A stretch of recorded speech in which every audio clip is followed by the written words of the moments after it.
Good day po guys. Hali po, samahan niyo ako magtanim.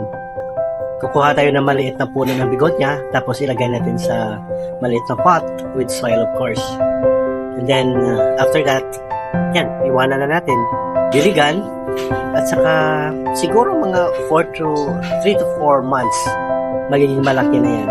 So pag malaki na siya, of course, we transfer it to the bigger pot.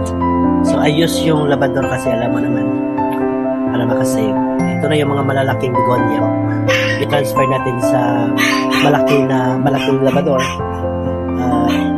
We group them para mayroon siyang mas maganda yung kanyang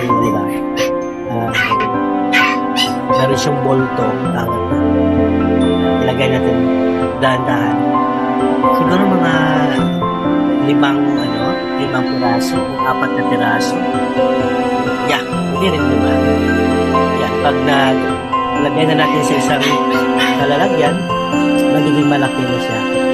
At saka meron siyang maganda siya, at saka magiging presentable siya. So tingnan nyo yung ginawa ko.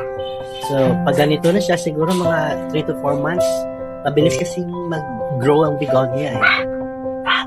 So kung nakita nyo, yung mga labrador na yan, mga tira-tira pa namin during Christmas time, mga decoration namin, may mga butas-butas na yan. So sayang naman itapon. So pwede na rin magamit na pang labrador. Kung napansin nyo, marang green shell doon.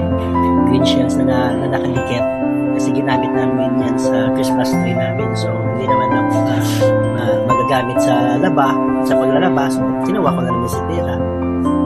So ayan na po guys. Sana po you love the begonia, yung grupo, ginagano po siya sa malaking sisiglan. At saka later po yung ilalagay namin sa altar, sa simbahan namin in front